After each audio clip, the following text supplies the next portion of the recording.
a lot of people there, like when you pull up though, panhandling. Because they will follow you. They jumped on the back of our car. They're hustlers and they can really spot foreigners like a mile away. So after Cairo, we took a cruise and we hear these voices. A small boat, probably like the Pirates. size. No. Yeah, exactly. The pirates are coming. Pirates are coming. They like lassoed our big boat. Stop it. I have a video of it. They lassoed our big boat. They attached themselves and one is like steering. The other one is standing up, throwing shirts. They're trying to sell And as stuff. soon as one lands, he'll be like, $10. Like, oh my gosh.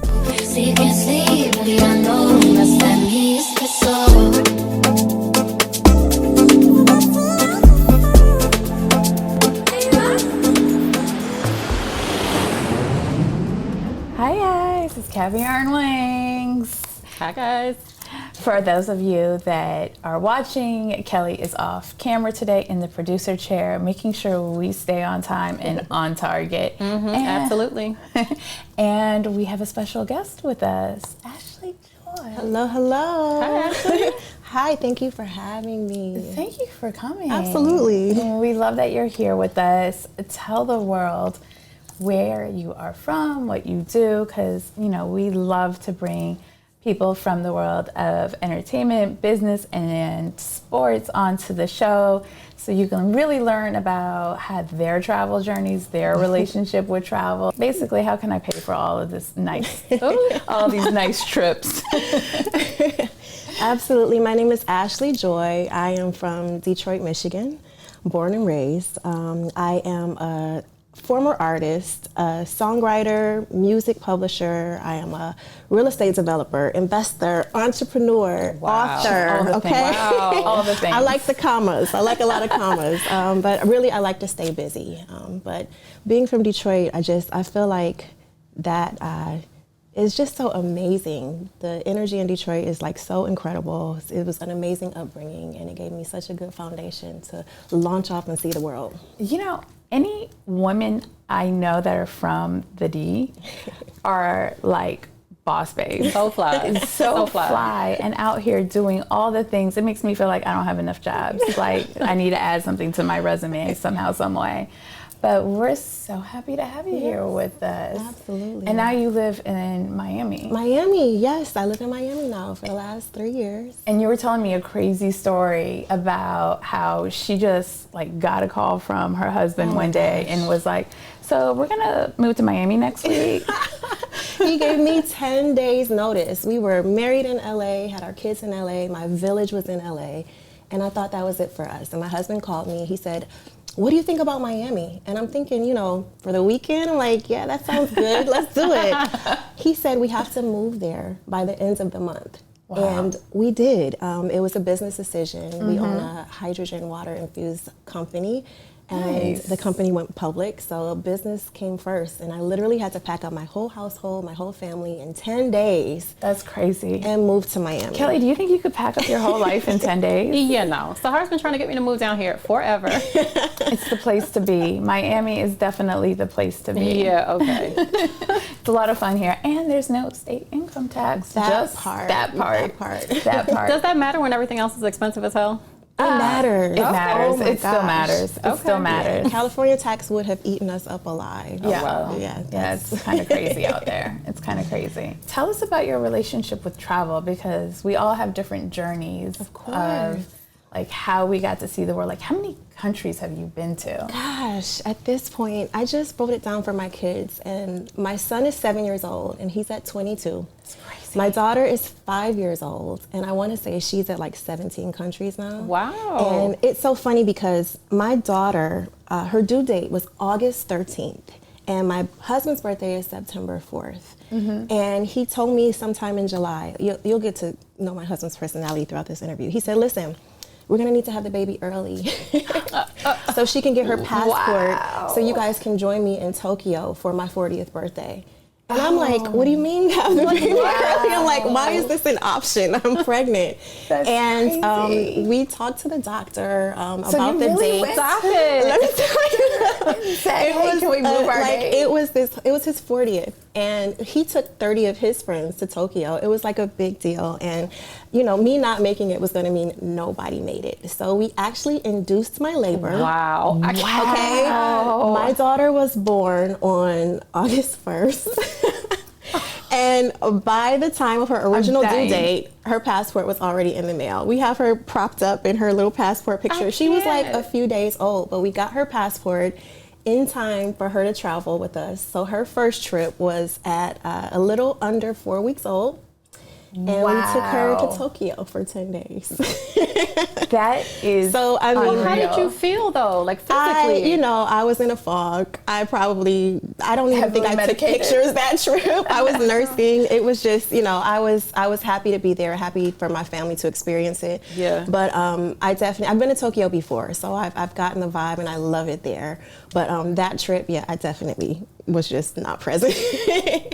Wow. But I think that's a testimony to my entire family's relationship with travel. Like, we do not like to miss an opportunity to see the world, to have a new experience, to introduce our kids to a new culture. Right. It's important. And my relationship with travel started young. My parents sent me to live in Brazil when I was 11 years old. Stop it. I was part of a program, and it was 4 kids from Detroit. It was a total of 60 11-year-olds from 16 different countries.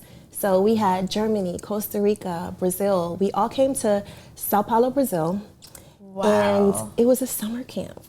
And I was terrified. Like, I remember, when my parents dropped me off at the airport, I'm like, y'all really about to let me go to Brazil by myself? It's kind of sketchy. It's kind of sketchy in Sao Paulo. Times were be real. very different when I was scary. younger. I could never, I can't imagine letting my kids. Detroit, Sao Paulo, same difference. They'll be all right. Just send them out there. Yeah, we couldn't talk on the phone. Our only form of communication with our parents was writing letters. Oh, no. And back then, this was like the 90s. Like, it took 3 weeks for the letters to get right. So we were scheduled, we wrote letters before we even left, just to, have them already in the mail. And I was getting letters from myself from Brazil after I had returned. But it was the most incredible experience. Out of 60 of the kids, maybe 10 of them spoke English. And at the end of the camp, we all could relate to each other. We just had an understanding of each other. So the language barrier, we weren't intimidated by that by the end of it. And it just opened up our eyes that, wow, it's a whole world out there. And all these people are having all these incredible experiences. So from the age of 11, travel has been in my blood. I've always had a desire just to see everywhere and to really get understandings of different cultures. I was not expecting that. No. I was not expecting I'm like, wait, it. what city are we here to talk about again? Right. This is amazing. Whoa. Yes, as you know, Caviar and Wings, we bring you to a different city each week. We're here to talk about Egypt, but right. I slightly want to shift to Sao Paulo and talk about, we're going to have to have you come back on the show just to talk about Sao Paulo. But you know what? That's a testament. No matter where you go, you can find a tribe and a vibe, even if you don't necessarily speak the same language. Yes. So that is so awesome. If you started at that age, I can only imagine. But we're here to talk about Egypt. Yes. You didn't go into a medically induced labor this time to make it to Egypt in time. But it was a big birthday for you. It was a big birthday. So this was actually my 40th birthday, and it was a surprise to me. Egypt has always been at the top of my bucket list. Why?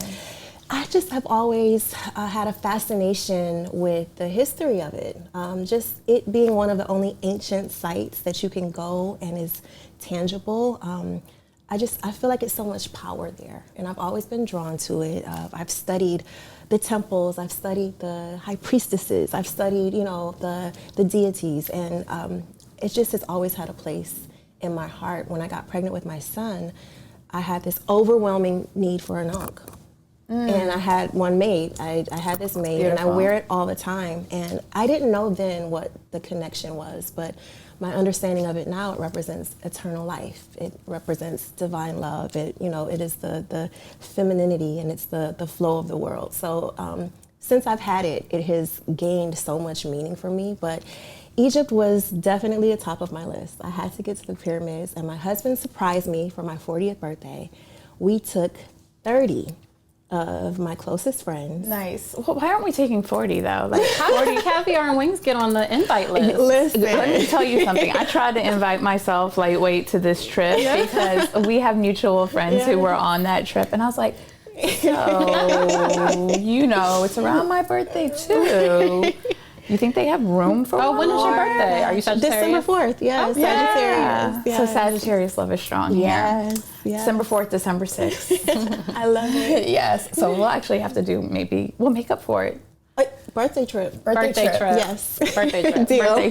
Birthday trip. But Egypt I love it. It's beautiful. I went for a wedding.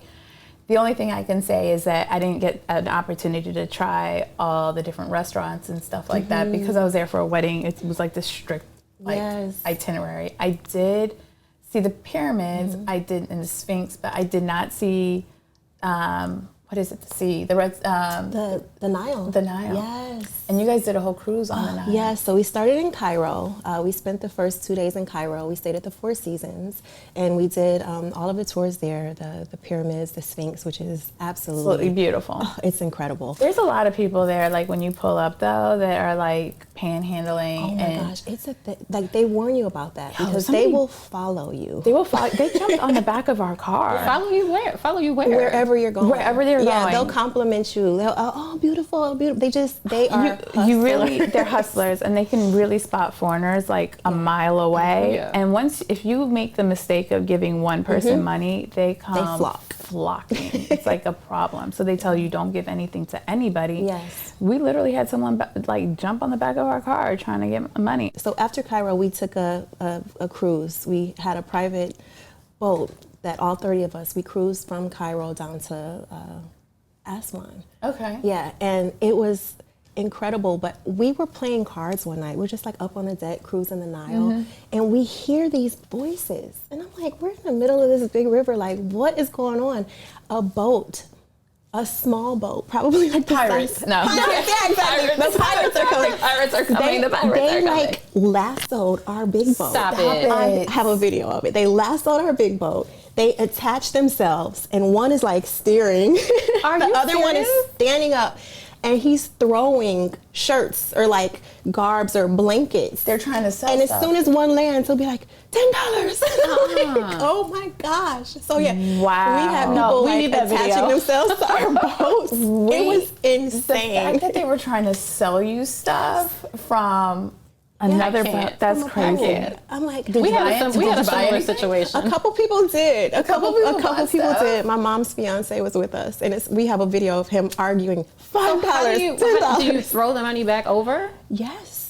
Well, what if the wind? I know. What if the wind takes it? Yeah, they have it down to a science. I mean, it's also salt water. Everything floats, right? Like the gosh. salt is so dense in that water that even you as a person would float you would in. float absolutely. You float in it without even. Absolutely, but yeah, they're pretty savage out there, which is interesting because I had mixed feelings about that because those are the locals, those are the people that are creating, and then when you're on a tour, they do tell you don't make eye contact with them, don't spend money with them, but then they steer you to another shop and you don't know the authenticity, you don't know, Right. So you have to use your discernment in how to handle that because you want to support the community that you're visiting, of course, but they go hard. They do. I mean, that's a first. I mean, it's like We had a similar situation in Colombia, but it was nothing like that. nothing like that. They didn't attach themselves Right. like They came swimming up to the boat when we were in. and trying to climb on. Yeah, and trying to climb on the boat.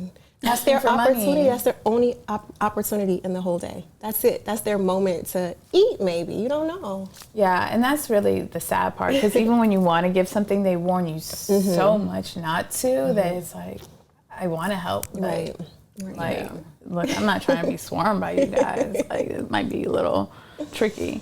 I had somebody share a story with me recently because I mentioned that Egypt was going to be one of our episodes, and he was sharing how he went into a store and like as he was walking into the store, he gave a kid a couple dollars.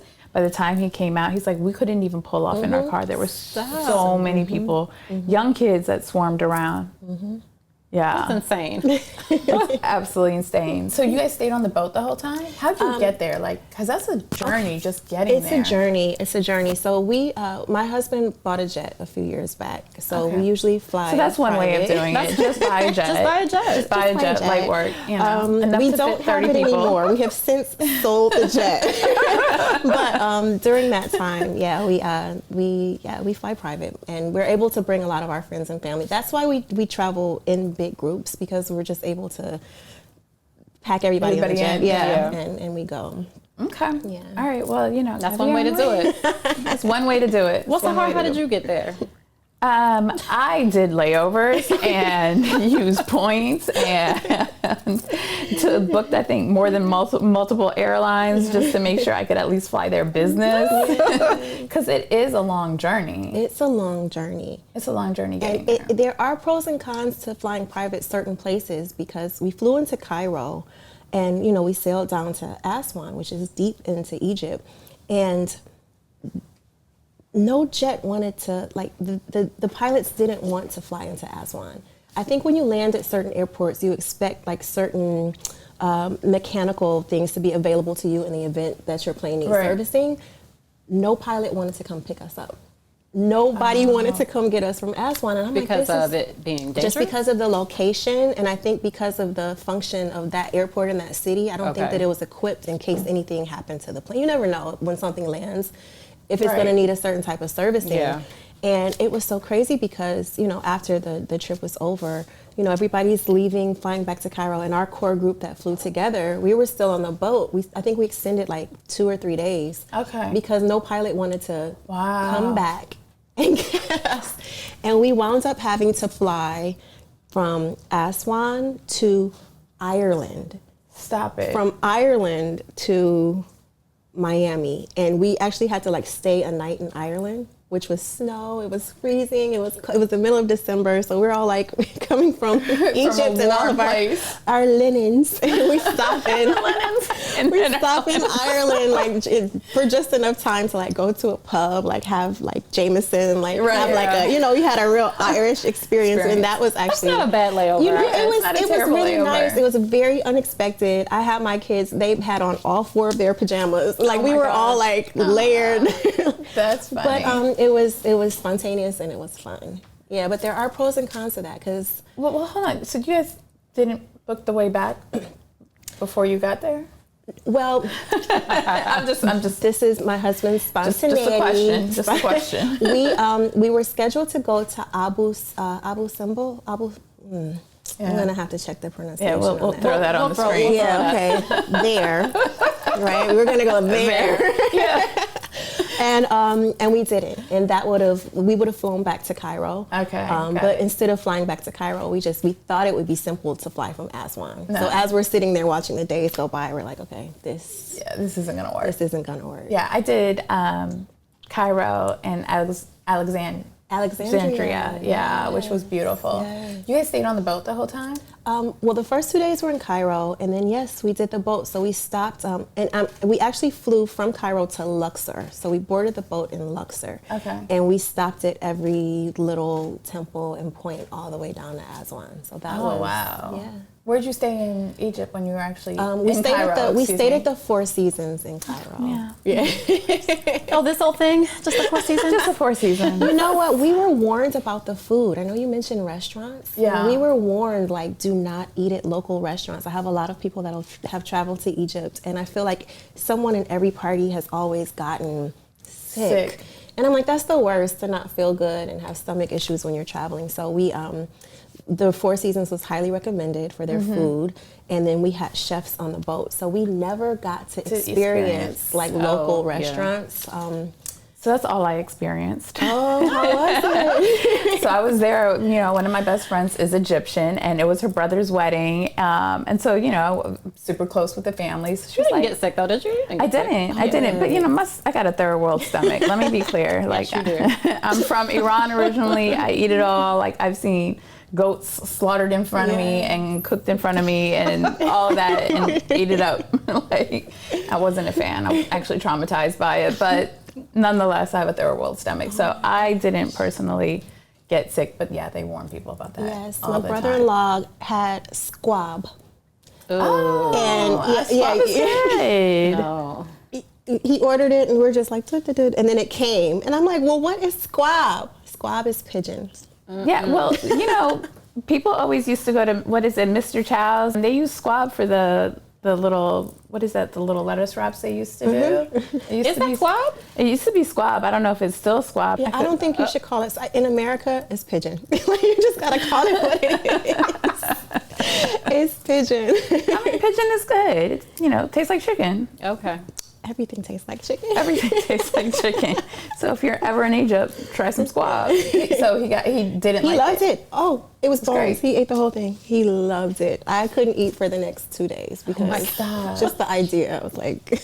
So what I loved about the restaurants in Egypt is when they stayed open really, really late culturally, like they do dinner late, and then every restaurant has hookah, at least the ones that we went to, and I'm a hookah fan. Yes. So that was pretty amazing.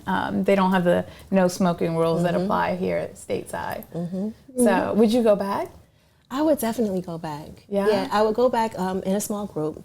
We got a lot done as a group of 30, but I like to take my time, and I like to touch, see, feel everything. So I would definitely go back. Yeah, a group of 30, like That's a how do lot. you even go on a tour like that? Like, listen, and it's I've traveled in big groups of my personal friends often, and everyone's always like, how do you bring all these people together? With no drama, private jet, no this, private jet will bring all of them together.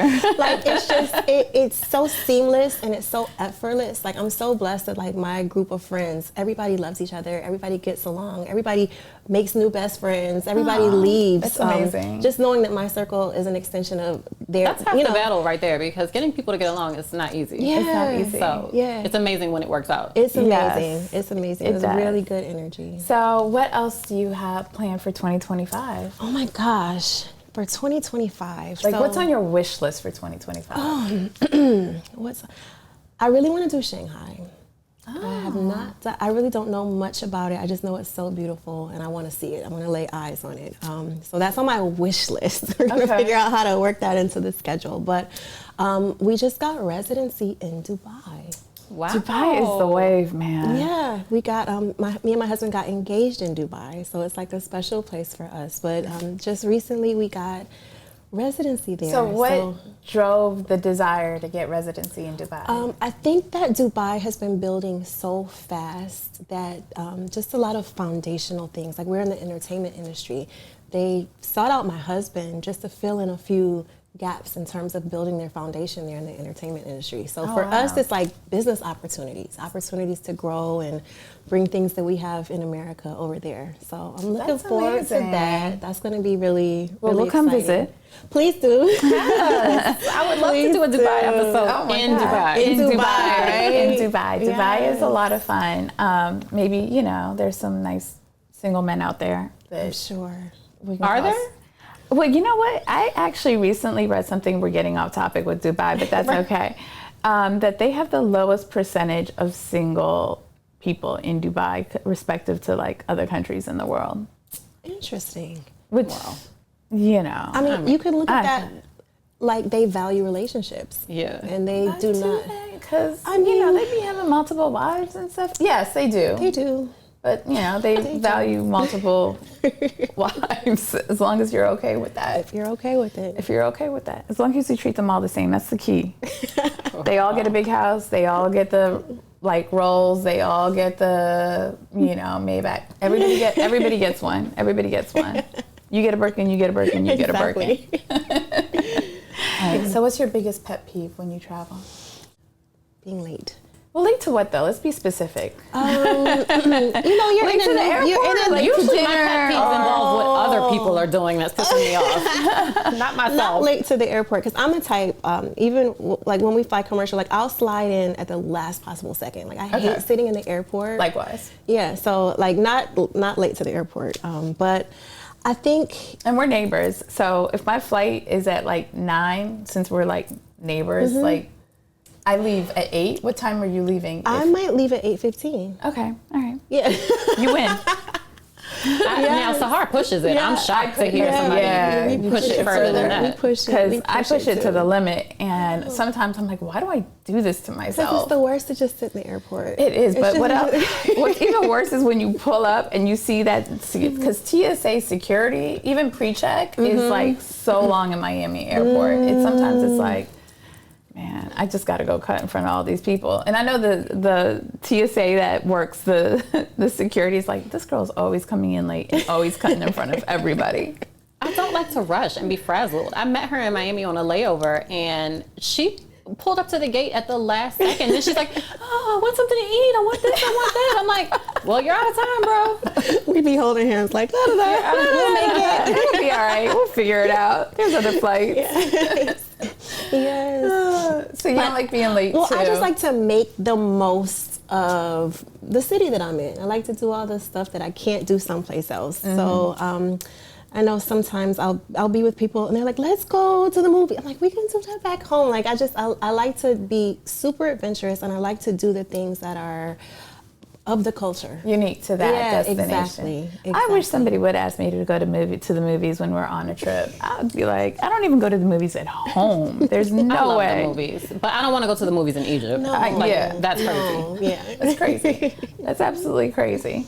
All right, so do you prefer warmer destinations or colder destinations? Oh, warm all day. Give me a beach all day. All day? Yes. So out of the year, now that I've moved from Detroit, we only do 3 snow days a year. We do Aspen, but other than that, I'm not interested. You're not interested? No. Snow. I just like wearing the outfits, and then once I'm done, it's like, okay, next. Take me back to the warm. So what's the one thing you never travel without? Ooh. Like, you're running late to the airport. It's 8:15 because we know you like to cut it close for a 9 a.m. flight, and you forgot this thing, and you are turning back around because you have to get it. I think everything is available at a store wherever I'm going to go. Facts. I don't even, I don't worry about it. I leave stuff all the time. I leave charger, I leave face moisturizer, I leave stuff, and I do not worry about it. What's the place you've been to that you can't wait to go back to? Like, you just can't wait for it. Let's go. Oh, it's a couple places. I'm free next week. Yes, I love Saudi Arabia. We're so free. I love Jeddah, Saudi Arabia. Really? So much. That place is not what I expected at all. Right. It was amazing. So I would say between there and Croatia. Croatia is like my favorite. Well, listen to me. Sardinia and Croatia are my favorite, like, beach, get in the water. Yeah? I love those two. So we have a Croatia episode. So you got to tune into our Croatia episode. It's actually with a mutual friend of ours, Oh, Des. awesome. Yeah. Yes, It's some funny stories on there. Oh, I love like, it. you got to watch it. Yes. Make sure you go click.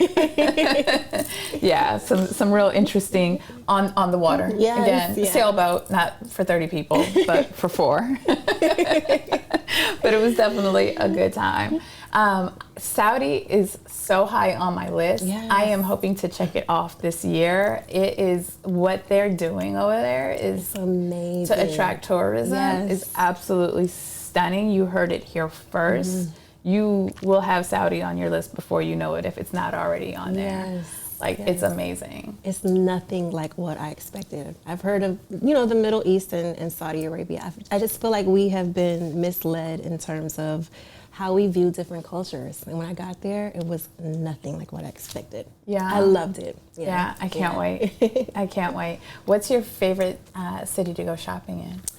Ooh, let's see. Gosh. I would say Tokyo. Yeah? Yeah. The I'm vintage. surprised by that answer. Yeah. Like, I think the Harajuku, like, I love that vibe. That energy I love it there. Yeah. You find really crazy pieces that you don't really see anywhere else. Yeah. The vintage shopping there is absolutely amazing. Your favorite city to eat in? Because, we like to have some caviar everywhere we go. City to eat in is probably Santorini. Really? Probably Santorini, yeah. I love Greek food, and it's one little restaurant, like, on the water in Santorini.